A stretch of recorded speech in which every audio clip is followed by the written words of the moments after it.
ជំរាបសួរបងប្អូនថ្ងៃនេះនាងខ្ញុំមកប្រាប់ពីពិធីធ្វើសម្លប្រហើរនំបញ្ចុកជាមួយសាច់ត្រីនិងភ្លៅមាន់ដំបូងយើងលាងភ្លៅមាន់នេះឲ្យបានស្អាតភ្លៅមាន់នាងខ្ញុំមាន2កញ្ចប់មួយកញ្ចប់មាន2ដុំហើយចំណែកនេះវិញគឺ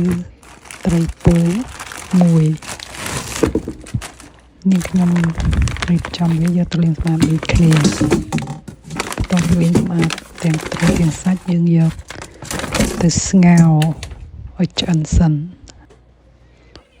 តោះមើលទឹកសម្លយើងខ្ញុំបានដាំទឹកឲ្យពុះសិនបន្ទាប់ពីពុះរួចចាប់ផ្ដើមបង់រំដេង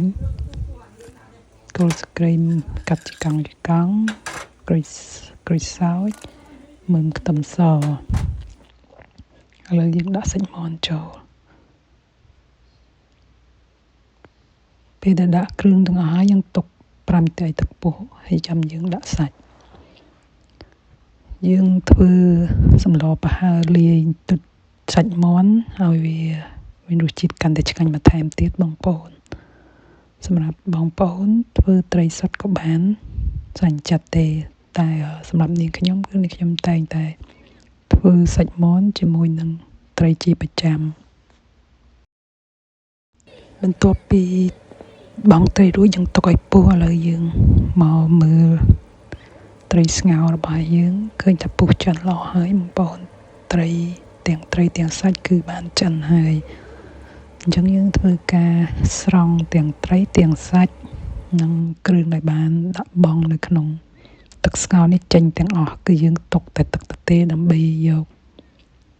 ទៅធ្វើជាសម្លប្រហើរទឹកហ្នឹងគឺយើងអត់ចោលទេចឹងហើយយើងស្រង់ត្រីចេញមកបងប្អូនទុកឲ្យត្រជាក់បន្តិចយកត្រីនេះទៅបេះនិងបុកជាមួយសាច់មាន់នេះក៏បុកដែរបុកជាមួយគ្នា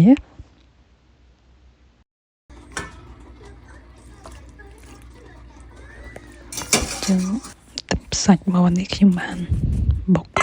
មកហើយបងប្អូនចឹងខ្ញុំដាក់សាច់ត្រីចូលយើងសាច់ត្រីនេះវាទុនស្រាប់ហើយយើងគ្រាន់តែជុំបុកតិចទេមិនឲ្យម៉ត់ខ្លាំងទេ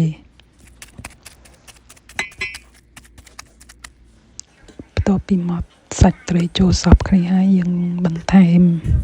គ្រឿងគល់ស្ក្រៃដែលនាងខ្ញុំបានបុក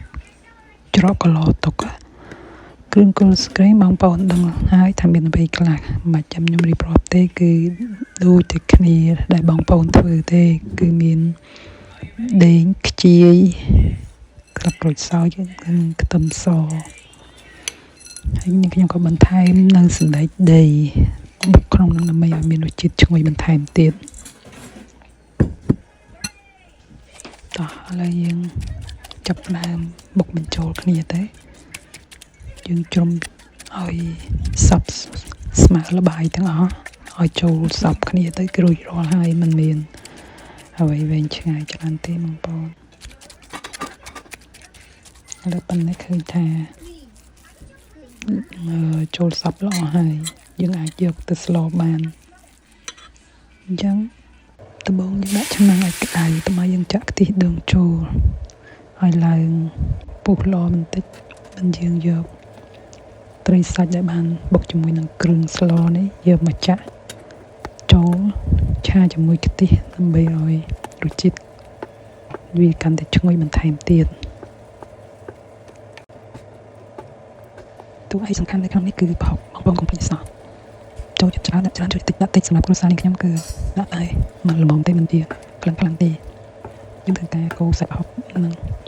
គ្រឿងស្លរបស់យើងឲ្យចូលសព្វហើយក៏បន្ថែមនៅរ៉ឺឌីស្ករសចេងនិងទឹកត្រីបន្ថែមទៀតសម្រាប់បងប្អូនតាមការចូលចិត្តរបស់បងប្អូនចឹងយើងមកបន្ថែមនៅទឹកស្ងោរត្រីរបស់យើងដែលបានស្ងោររួចហើយមុននៅបងហ្នឹងយើងយកមកចាក់ចូលនៅក្នុងគ្រឿងឆាប្រហើររបស់យើងចាក់ចូលប៉ុណ្ណេះមកយើងធ្វើការកូរនិងបិទគម្របចោលទុករហូតដល់ពុះប្រហែលជា10នាទីអញ្ចឹងទឹកសម្លយើងបានពុះល្អហើយ ចឹងយើងក៏ទុកឲ្យបន្ថយភ្លើងតិចដើម្បីកុំឲ្យទឹកសម្លយើងពុះកញ្ជ្រោលខ្លាំងហើយយើងក៏បានបន្ថែមនៅខ្ទិះដូងមួយកំប៉ុងបន្ថែមទៀតពេលដែលបងប្អូនបន្ថែមខ្ទិះដូងនេះហើយអត់ត្រូវការបើកភ្លើងចម្អិនយូរទេបងប្អូនគឺយើងកូរគឺបិទភ្លើងយកតែម្ដងកុំឲ្យវាឡើងធំប្រេងដូងខ្លាំងអញ្ចឹងចប់ហើយបងប្អូនសូមអរគុណ